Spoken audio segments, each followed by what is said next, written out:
Hi friends, പുതിയൊരു വീഡിയോയിലേക്ക് എല്ലാവർക്കും സ്വാഗതം. നിത്യ കരഞ്ഞുകൊണ്ട് മനോഹരനോട് സംസാരിക്കുകയാണ്. അമ്മയുടെ ആഗ്രഹം ഒരിക്കലും നടക്കില്ല അച്ഛ, അതിന് ഞാൻ സമ്മതിക്കില്ല. ഭരത്തിനെ ഒരിക്കലും ഞാൻ വിവാഹം ചെയ്യില്ല എന്നൊക്കെ സങ്കടത്തോടു കൂടി പറയാണ്. അത് കേട്ടും കൊണ്ടാണ് അവധി വരുന്നത്. എന്നിട്ട് ചോദിക്കുകയാണ്, എന്താടി നീ ഇവിടെ വന്നിരുന്ന് കരയുന്നത്? നീ എന്തിനാണ് ഇവിടെ വന്നിരുന്നത്? നീ നന്നാവുന്നത് കാണുന്നത് ഇഷ്ടമില്ലാത്ത രണ്ടു പേരാണ് ഈ വീട്ടിലുള്ളത്. അത് ഒന്ന് ദേവികയും ഒന്ന് ഈ കിടക്കുന്ന ആളും. എണീറ്റ് പോവാൻ നോക്ക്. അപ്പോൾ നിത്യ പറയണേ, ഇതെന്റെ അച്ഛനല്ലേ? നാളെ എൻ്റെ പ്രധാനപ്പെട്ട സംഭവം, എൻ്റെ ജീവിതത്തിൽ നടക്കാൻ പോകുന്ന ദിവസത്തെക്കുറിച്ച് എൻ്റെ അച്ഛനോട് എനിക്ക് പറയണ്ടേ? വേണ്ട, ഇയാളോട് നീ ഒന്നും പറയണ്ട. അയാൾക്ക് എന്തെങ്കിലും ഒരു സ്നേഹം നിന്നോട് ഉണ്ടായിരുന്നെങ്കിൽ ആ ദേവികയുടെ പേരിലേക്ക് ഈ വീടും സ്ഥലവും എഴുതി കൊടുക്കുമായിരുന്നു. അതുകൊണ്ട് എനിക്കിപ്പോൾ ഇയാളെ കാണുന്നത് പോലും ദേഷ്യമാണ്. നീ മര്യാദയ്ക്ക് ഇവിടെ നിന്ന് എണീറ്റ് പോവാൻ നോക്കി. നാളെ നീ ഇറങ്ങാൻ നേരം നീ എല്ലാവർക്കും ദക്ഷിണ കൊടുക്കുമല്ലോ, പക്ഷേ ഇങ്ങേർക്കും ദേവികയ്ക്കും നീ ദക്ഷിണ കൊടുക്കരുത്. നിന്റെ വിവാഹം നടക്കരുത് എന്ന് ആഗ്രഹിക്കുന്നവരാണ് ഇവർ രണ്ടുപേരും. അതുകൊണ്ട് നീ അവർക്ക് ദക്ഷിണ കൊടുക്കരുത്. അത് കേട്ടപ്പോൾ നിത്യയ്ക്ക് ദേഷ്യം പിടിച്ചിട്ട്, എനിക്ക് എൻ്റെ ജീവിതത്തിൽ ആർക്കൊക്കെ ദക്ഷിണ കൊടുക്കണം എന്നുള്ളത് ഞാൻ തീരുമാനിച്ചോളാം, അമ്മ അതിൽ ഇടപെടേണ്ട. അച്ഛൻ ആരാണെന്നുള്ളത് എനിക്ക് നല്ലതുപോലെ അറിയാം. അമ്മ ഇപ്പം ഈ പറഞ്ഞ വാക്കുകളൊക്കെ ഓർത്ത് നാളെ അമ്മ കുറ്റബോധത്തോടു കൂടി നിൽക്കുന്ന ഒരു ദിവസം വരും. അമ്മ ഇപ്പം ഈ പറഞ്ഞതിനെ കുറിച്ച് ഓർത്ത് അന്ന് സങ്കടപ്പെടും എന്ന് പറഞ്ഞ് ദേഷ്യം പിടിച്ച് നിത്യ അങ്ങ് എണീറ്റ് പോവാണ്. അപ്പോൾ പാർവതിക്ക് ഇവൾക്ക് എന്ത് പറഞ്ഞാലും മനസ്സിലാവില്ലല്ലോ എന്നുള്ള ഭാവത്തിലാണ് നിൽക്കുന്നത്. പിന്നീട് ചന്ദ്രയെ സ്റ്റേഷനിലേക്ക് പോലീസ് വിളിപ്പിച്ചതിനെ കുറിച്ച് പ്രേമ സിദ്ധുവിനോട് പറയാണ്. അവളെ ഇന്ന് പോലീസ് വിളിപ്പിച്ചിട്ടുണ്ട്, എന്തായാലും അവൾ അകത്ത് പോവുക തന്നെ ചെയ്യും. സിദ്ധു എന്തായാലും ഇതിൽ ഇടപെടരുത് എന്നൊക്കെ പറയുമ്പോഴാണ് ചന്ദ്ര പുറത്തേക്ക് വരുന്നത്. അപ്പോൾ ചന്ദ്രയെ കണ്ടപ്പോൾ പ്രേമ പരിഹസിച്ചുകൊണ്ട് സംസാരിക്കുകയാണ്. സിദ്ധുവിനോട് പ്രേമ പറയുന്നുണ്ട്, അവളെ സഹായിക്കാനൊന്നും നീ നിൽക്കണ്ട, അവള് ഒറ്റയ്ക്ക് എല്ലാം അനുഭവിക്കട്ടെ. അവൾ അകത്ത് പോകുന്നുണ്ടെങ്കിൽ അകത്ത് പോവട്ടെ, അച്ഛൻ പലതും പറയും, അതൊന്നും നീ അനുസരിക്കരുത് എന്നൊക്കെ പ്രേമ സിദ്ധുവിനോട് പറഞ്ഞിട്ടുണ്ടാവും. അങ്ങനെ ചന്ദ്ര പറയണേ, ഞാൻ സ്റ്റേഷനിലേക്കാണ്, എന്നെ ഒന്ന് സ്റ്റേഷനിലേക്ക് കൊണ്ടുപോകണം എന്ന് പറയുമ്പോൾ പ്രേമയും സിദ്ധുവും പറയണേ, എന്തിന്? ഞാനൊന്നും വരില്ല, നീ തനിച്ചങ്ങ് പോയാൽ മതി. ഞാൻ തനിച്ചു പോയാൽ അത് സിദ്ധുവിനെ തന്നെയാണ് നാണക്കേട്. ഞാൻ സിദ്ധുവിനെ എൻ്റെ ഭർത്താവായിട്ടൊന്നുമല്ല വിളിക്കുന്നത്, ഞാൻ ഒരു വക്കീലായിട്ടാണ് വിളിക്കുന്നത്. അതുകൊണ്ട് എന്നോടൊപ്പം വന്നില്ല എന്നുണ്ടെങ്കിൽ ഞാൻ മറ്റേതെങ്കിലും വക്കീലിനെ വിളിക്കും. അപ്പോൾ അത് സിദ്ധുവിന് തന്നെയാണ് നാണക്കേട്. എല്ലാവരും പറയും, ഭർത്താവ് വക്കീലായിട്ട് പോലും എന്നോടൊപ്പം വന്നില്ല, മറ്റൊരു വക്കീലിനെ എനിക്ക് വിളിക്കേണ്ടി വന്നു എന്നൊക്കെ പറയും. ആ ഒരു പരിഹാസം കേൾക്കേണ്ടി വരും. സിദ്ധു പറയണേ, നീ പറയുന്ന ഭീഷണി കേട്ട് ഞാൻ വഴങ്ങിയതൊന്നുമല്ല, നീ പറയുന്നത് അനുസരിച്ചതുമല്ല, പക്ഷേ എനിക്ക് ചെറിയ ഒരു മനസ്സലിവുള്ളത് കൊണ്ട് മാത്രമാണ് നിന്നോടൊപ്പം ഞാനിപ്പോൾ വരുന്നത്. വണ്ടിയിൽ കയറ്, നമുക്ക് സ്റ്റേഷനിലേക്ക് പോവാം എന്ന് പറഞ്ഞ് രണ്ടുപേരും കൂടി സ്റ്റേഷനിലേക്ക് പോവാണ്. പ്രേമ പരിഹസിച്ചുകൊണ്ട് പറയണേ ചന്ദ്രയോട്, നീ ഏതായാലും സ്റ്റേഷനിലേക്ക് പോവല്ലേ, 2 ജോഡി ഡ്രസ്സ് കൂടി എടുത്തോ, ഇനിയിപ്പോൾ നിനക്ക് അവിടെ തന്നെ താമസിക്കേണ്ടി വരുമല്ലോ എന്ന് പറയുമ്പോൾ ഇതിനുള്ള മറുപടി ഞാൻ ഇപ്പോൾ പറയുന്നില്ല എന്നും പറഞ്ഞിട്ടാണ് ചന്ദ്ര ദേഷ്യം പിടിച്ച് പോകുന്നത്. സ്റ്റേഷനിലെത്തിയ ശേഷം സിദ്ധുവിനെ ചന്ദ്ര വിളിക്കുകയാണ് അകത്തേക്ക്. അപ്പോൾ സിദ്ധു പറയണേ, ഞാൻ എന്തായാലും അവിടേക്കില്ല, നീ തന്നെ തനിച്ച് പോയാൽ മതി, നിന്നോടുള്ള ചോദ്യത്തിനുള്ള മറുപടിയൊക്കെ നീ തന്നെ അങ്ങ് പറഞ്ഞു കൊടുത്താൽ മതി എന്നും പറഞ്ഞാണ് ചന്ദ്രയെ പറഞ്ഞു വിടുന്നത്. അപ്പോൾ ചന്ദ്രയോട് സ്റ്റേഷനിലെത്തിയ ശേഷം പോലീസ് ചോദിക്കുകയാണ്, അല്ല ഞാനിപ്പോൾ നിന്നെ ഇവിടേക്ക് വിളിച്ചത് റൂബിയുടെ ആഭരണങ്ങൾ മുഴുവനും എടുത്തത് നീയാണെന്നാണ് റൂബിയുടെ വീട്ടുകാരൊക്കെ പറയുന്നത്. ഇല്ല, ഒരിക്കലും ഞാൻ അത് എടുത്തിട്ടില്ല. കല്യാണത്തിന് ഞാൻ റൂബിയുടെ സ്വർണം വാങ്ങി എന്നുള്ളത് ശരി തന്നെയാണ്, പക്ഷേ ഞാനത് അന്ന് തന്നെ റൂബിക്ക് തിരിച്ചു കൊടുത്ത്. അതെങ്ങനെ റൂബിക്ക് നീ തിരിച്ചു കൊടുക്കും?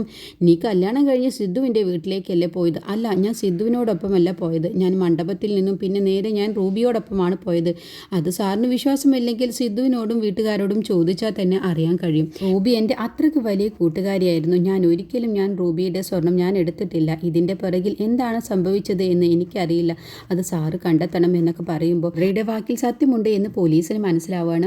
അപ്പോൾ ചന്ദ്ര പറയണ, റൂബിയുടെ സ്വർണത്തിന് വേണ്ടിയായിരിക്കും റൂബിയെ കൊന്നിട്ടുണ്ടാവുക, അതിനു വേണ്ടിയായിരിക്കും ആരാണോ റൂബിയെ ഇല്ലാതാക്കിയവർ അവർ റൂബിയുടെ സ്വർണം എടുത്തിട്ടുണ്ടാവുക എന്നൊക്കെ പറഞ്ഞത് കേട്ടപ്പോൾ പോലീസിന് ചന്ദ്രയുടെ വാക്കുകളിൽ സത്യമുണ്ട് എന്ന് മനസ്സിലാവാണ്. അങ്ങനെ ചന്ദ്രയോട് പോകാൻ പറയണേ, ഇനി എപ്പോൾ വിളിച്ചാലും വരണം എന്ന് പറഞ്ഞിട്ടാണ് വിടുന്നത്. പിന്നീട് നിത്യ വിഷമിച്ചിരിക്കുമ്പോൾ ദേവിക ചെല്ലാണ്. എന്തിനാ മോളെ നീ ഇങ്ങനെ സങ്കടപ്പെടുന്നത്? അതല്ല ഏട്ടത്തി, ഞാൻ നാളത്തെ ദിവസത്തെക്കുറിച്ച് ഓർത്ത് വിഷമിക്കുന്നതാണ്. എനിക്ക് നല്ല പേടിയുണ്ട്. ശരത്ത് ഈ വിവാഹം നടക്കാൻ വേണ്ടി എന്ത് ചെയ്യുമെന്ന് പറയാൻ കഴിയില്ല. ഏട്ടത്തിയുടെ പ്ലാനുകളൊന്നും നടക്കാതെ വന്നാൽ എന്താവും എൻ്റെ അവസ്ഥ എന്ന് പറഞ്ഞപ്പോൾ ദേവിക പറയണേ, ഇല്ല മോളെ, നമ്മുടെ നാട്ടിൽ ഒരിക്കലും ഒരു പെണ്ണിന് ഈ വിവാഹം വേണ്ട എന്ന് പറഞ്ഞാലൊന്നും ഒരിക്കലും ഈ വിവാഹം നടക്കാനൊന്നും പോകുന്നില്ല. ഇനിയിപ്പോൾ പോലീസും പട്ടാളം ഇല്ലെങ്കിലും കൂടി ഞാൻ തന്നെ നിന്റെ വിവാഹം ഒരിക്കലും നടത്താൻ ഞാൻ സമ്മതിക്കില്ല. അങ്ങനെ വല്ല ഗതികേടും വന്നാൽ ഞാനൊരു വെട്ടുകത്തി എടുത്തു വരും, എന്നിട്ട് ശരത്തിൻ്റെ കഴുത്തറക്കുക തന്നെ ചെയ്യും. അങ്ങനെയെങ്കിലും നിന്നെ ഞാൻ ശരത്തിൻ്റെ കയ്യിൽ നിന്നും രക്ഷപ്പെടുത്തും. നീ ഒന്നുകൊണ്ടും വിഷമിക്കേണ്ട, നീ ഇതിനെക്കുറിച്ചൊന്ന് ഓർത്ത് സങ്കടപ്പെടേണ്ട. ഉറപ്പായും ശരത്തും നീ നീയും തമ്മിലുള്ള വിവാഹം നടക്കില്ല. അതിൻ്റെ മുന്നേ പോലീസ് അവൻ്റെ എല്ലാ കള്ളത്തരവും കണ്ടുപിടിച്ച് അവനെ അറസ്റ്റ് ചെയ്ത് കൊണ്ടുപോവുകയും ചെയ്യും.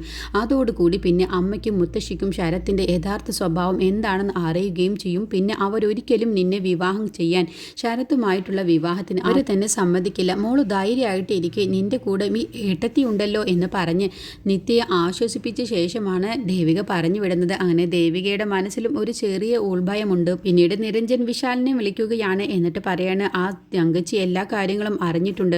തങ്കച്ചിയുടെ കയ്യിലുള്ള പണം നീയാണ് എടുത്തത് എന്നുള്ളത് അവരറിഞ്ഞു. അവരെന്തും ചെയ്യാൻ മടിയില്ലാത്ത ഒരു സ്ത്രീയാണ്. പണത്തിന് വേണ്ടി എന്തും ചെയ്യും. അതുകൊണ്ട് വിശാൽ നീ ഒന്ന് സൂക്ഷിക്കണം. അതുപോലെ ആ സ്വാമിയെയും ഒരിക്കലും വിശ്വസിക്കരുത് എന്ന് പറഞ്ഞപ്പോൾ നിരഞ്ജൻ പറയണേ, സാറ് ധൈര്യമായിട്ടിരിക്കെ, എനിക്ക് ഒരു പ്രശ്നവും വരില്ല. തങ്കച്ചി എന്നെ ഒന്നും ചെയ്യാനും പോകുന്നില്ല. സ്വാമിയുടെ കള്ളത്തരം പിന്നെ ആദ്യമായി മനസ്സിലാക്കിയത് ഞാൻ തന്നെയാണ്.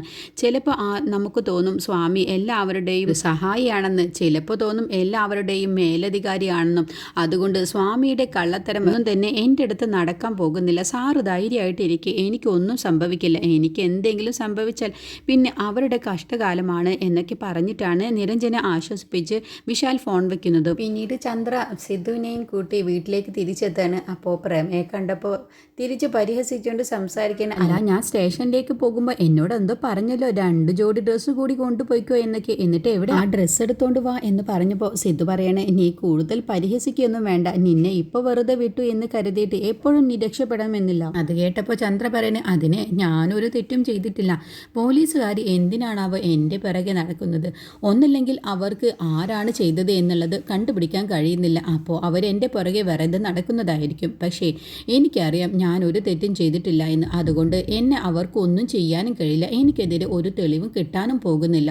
അതുകൊണ്ട് ഞാനെന്തിനു പേടിക്കണം? പിന്നെ എന്നെ സഹായിക്കാനും എനിക്കും ആളുകളുണ്ട്. അത് ആരാണെന്നുള്ളതൊക്കെ നിങ്ങൾക്ക് വഴിയെ മനസ്സിലാവും എന്ന് പറഞ്ഞിട്ടാണ് ചന്ദ്ര പോകുന്നത്. അപ്പോൾ പ്രേമ ചോദിക്കുകയാണ്, ഇവൾ ആരെയാണ് ഉദ്ദേശിക്കുന്നത് സിദ്ധു? ആ വിഷ്ണുവിനെയാണോ? അപ്പോൾ രംഗം പറയണ, അവനൊക്കെ എന്ത് ചെയ്യാനാവും? ഇതൊക്കെ അവൾ വെറുതെ നമ്പർ ഇറക്കുന്നതാണ്. അപ്പോൾ സിദ്ധു പറയണേ, നമുക്ക് നോക്കാം. ഇനിയും പലതും പ്രതീക്ഷിക്കേണ്ടി വരും. അറസ്റ്റും കാര്യങ്ങളും എല്ലാം ഉണ്ടാവും. എന്തായാലും ഇത് ഇവിടെയൊന്നും അവസാനിച്ചിട്ടില്ല എന്ന് സിദ്ധു പറയുമ്പോൾ പ്രേമ ചന്ദ്രയെ ഇവിടെ നിന്നും എത്രയും പെട്ടെന്നൊന്ന് പുറത്താക്കണം എന്നുള്ള ചിന്തയോട് കൂടിയാണ് നിൽക്കുന്നത്. പിന്നീട് ശരത്തിൻ്റെ അടുത്തേക്ക് ദേവിക വരികയാണ്. അപ്പോൾ ശരത്ത് കല്യാണ ഡ്രസ്സൊക്കെ എടുത്ത് നോക്കുന്ന ആ ഒരു തിരക്കിലാണ്. അപ്പോൾ അത് വെച്ച് നോക്കുമ്പോൾ ആ സമയത്ത് ദേവിക പറയണ, നല്ല രസമുണ്ടല്ലോ നിൻ്റെ കല്യാണ ഡ്രസ്സൊക്കെ കാണാൻ. അപ്പോൾ അത് കേട്ടപ്പോൾ ശരത്ത് പറയണ, ഇപ്പോഴെങ്കിലും നിൻ്റെ വായിൽ നിന്നൊരു നല്ല വർത്തമാനം വന്നല്ലോ. അല്ല, നീ എടുത്തത് തന്നെയാണോ അതോ ഇത് മറ്റാരെങ്കിലും നീ വാങ്ങിച്ചത്? അതെന്താ നീ അങ്ങനെ പറഞ്ഞത്? ഞാൻ അത്രയ്ക്ക് ഏച്ചിയാണെന്ന് നീ കരുതിയോ? എന്നാൽ നീ കേട്ടോ, ഇത് എൻ്റെ കാശ് കൊണ്ട് തന്നെ വാങ്ങിയതാണ്. ഞാൻ ഹണിമൂൺ വരെ ഏർപ്പാടാക്കിയിട്ടുണ്ട്. ആ ഹണിമൂണിൽ നീയുമുണ്ട് എന്ന് പറഞ്ഞപ്പോൾ, അയ്യോ അത് ഞാൻ അറിഞ്ഞില്ലല്ലോ. ഇത്രയ്ക്ക് വിശാല മനസ്സൊക്കെ നിനക്കുണ്ടോ? എങ്കിൽ ഒരു കാര്യം നീ കേട്ടോ മണവാള, നിന്റെ ഈ ഡ്രസ്സ് വാങ്ങിയ കാശും ഹണിമൂണിന് നീ ചെലവാക്കിയ കാശും എല്ലാം നീ ഇപ്പോൾ വള്ളത്തിൽ വരച്ച വര പോലെ ആവും. എന്താ നീ അങ്ങനെ പറഞ്ഞത്? അതോ അത് ഞാൻ പറഞ്ഞതേ നിന്റെ കല്യാണം നടക്കാൻ പോകുന്നില്ലല്ലോ, അതുകൊണ്ട് പറഞ്ഞതാണ്. ഇന്നത്തെ ഈ രാത്രി കഴിഞ്ഞാൽ നാളെ എൻ്റെ കല്യാണമാണ്. ഇപ്പോഴും നിനക്ക് ഇങ്ങനെ എന്നോട് വന്ന് പറയാൻ നിനക്ക് ഇത്രയ്ക്ക് ധൈര്യമോ? അല്ലെങ്കിൽ നിനക്ക് നല്ല മുഴുത്ത വെട്ട്, അല്ല എന്നുണ്ടെങ്കിൽ ഓവർ കോൺഫിഡൻസ്. അപ്പോൾ ദേവിക പറയണ, നമുക്ക് നോക്കാമല്ലോ. കല്യാണം നടക്കുന്നതിൻ്റെ തൊട്ട് നിമിഷം വരെ നമുക്ക് കാത്തിരിക്കാം എന്താണ് സംഭവിക്കാൻ പോകുന്നത് എന്ന്. ഒന്നും സംഭവിക്കല്ലടി, നിന്റെ ഈ വിശ്വാസമൊക്കെ വെറുതെയാവും. ഞാൻ നിത്യയുടെ കഴുത്തിൽ താലി കെട്ടുകയും ചെയ്യും. നിത്യയെയും ഞാൻ ഒരുമിച്ച് കൊണ്ടുപോവുകയും ചെയ്യും. എന്നിട്ട് ഞാനൊന്ന് സുഖിച്ച് ജീവിക്കുകയും ചെയ്യും എന്ന് പറയുമ്പോഴും ദേവിക, എങ്കിൽ നമുക്കത് കാണാമെടാ. നിനക്ക് നല്ല സുഖ ജീവിതമാണെടാ ഇനി ലഭിക്കാൻ പോകുന്നത്. നാട്ടുകാരുടെ കയ്യിൽ നിന്നും പോലീസുകാരുടെ കയ്യിൽ നിന്നുമൊക്കെ. അതിനുവേണ്ടി ഞാൻ ഇപ്പോഴേ നിനക്കൊരു ഓൾ ദ ബെസ്റ്റ് നേരുന്നു എന്ന് പറഞ്ഞത് കേട്ടപ്പോൾ അരത്തൊരു ഞെട്ടലോട് കൂടിയാണ് ഇരിക്കുന്നത്. ഇതിനെക്കുറിച്ചുള്ള ബാക്കി റിവ്യൂ അടുത്ത വീഡിയോയിൽ പറയാം.